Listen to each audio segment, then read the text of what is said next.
የዘንድሮ 12ኛ ክፍል ብሔራዊ ፈተና ሰኔ ወር ላይ ይሰጣል። ለዚህ ብሔራዊ ፈተና ደግሞ ተማሪዎች የተለያዩ ዝግጅቶችን እያደረጉ ይገኛሉ። በአዲስ ከተማ አጠቃላይ ሁለተኛ ደረጃ ትምህርት ቤትም ተማሪዎች ጥያቄዎችን በመስራት ለፈተናው ራሳቸውን እያዘጋጁ ነው። ላይብረሪ እንድናጠና በግሩፕ ነን እየተወያየን፣ እንዲሁም ደግሞ ጠዋት ደግሞ ጥናትን በመጥራት ተማሪዎችን በግሩፕ ነው እንዲያነቡ፣ እንዲሁም ደግሞ መምህራን ደግሞ በጠዋት ፕሮግራም መሰረት የተለያዩ እንትኖችን ኩዌሽኖችን ያሰሩናል እና ደግሞ ፕራክቲስ እንድናደርግም ያደርጉናል። ከትምህርት ጎን ለጎን ጥያቄዎችን ያሰሩናል። እንዲሁም ደግሞ ያለን ጥያቄ ሄደን እንድንጠይቃቸው በነፃነት ያደርጉናል። ይቀርቡና ጥያቄውን እንድንሰራ ያደርጉናል።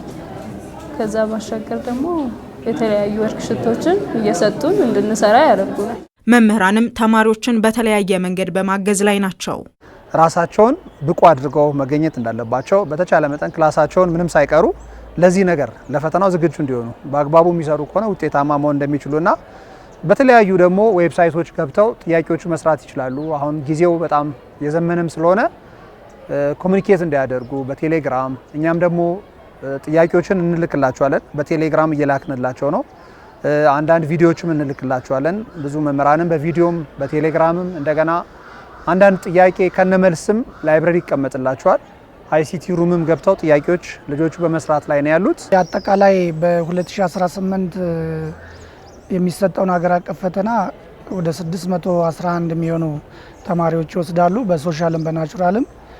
እነዚህ ተማሪዎች ውጤታማ ሆነው እንዲያጠናቀቁ በርካታ ስልቶችን ተጠቅመን እየሰራን እያበቃን ያለ ነው።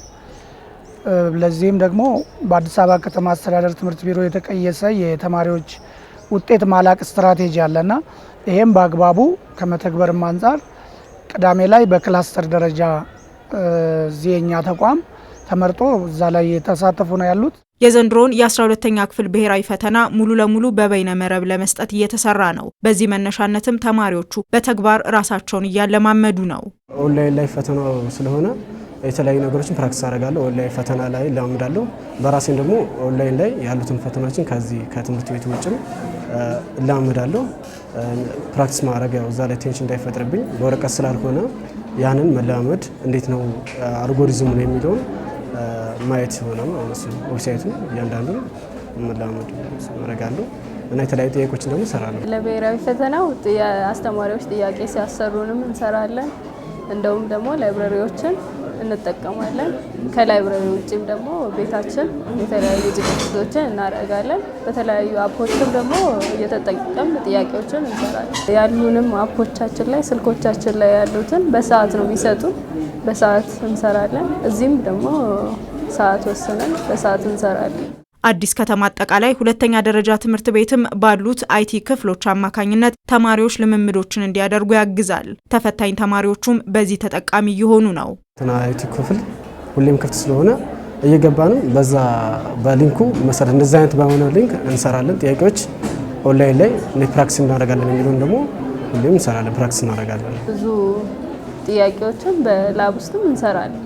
ከዲጂታሉ ጋራ እርስ በራሳችን እያስተዋወቅ ከጓደኞቻችን ጋር ሀሳብም ሼር እየተደራረግ በላብ ውስጥ ያለንን እውቀት እያዳበርን እንላለን። ለኦንላይኑ እንድንዘጋጅ ያደርጋል። አጠቃላይ የሀገር አቀፍ ፈተና በከተማ አስተዳደር ደረጃ በተለይ ኦንላይን ነው ተማሪዎቹ የሚወስዱት፣ አዲስ አይደለም።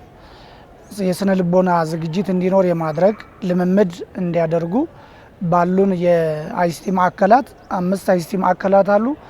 እዛ ላይ በአይሲቲ መምህራን አማካኝነት ልምምድ እንዲያደርጉ እያደረግን ያለ ነው። አዲስ አይሆንባቸውም በእርግጠኝነትና ሰፊ ዝግጅት እያደረጉ ያለፉ አመታትን የሀገር አቀፍ ፈተና ጥያቄዎች እየሰሩ ነው ያሉት። በበይነ መረብ ለሚሰጠው ፈተና በትምህርት ቤቱ እንዲሁም በከፍተኛ የትምህርት ተቋም ፈተናውን የሚወስዱ ተማሪዎች በመኖራቸው የግብአት ማሟላት ስራ እየተሰራ ነው። 2017 ላይ ያው በዚህ ትምህርት ቤታችንና በዩኒቨርሲቲ ሄደው የተፈተኑ አሉ።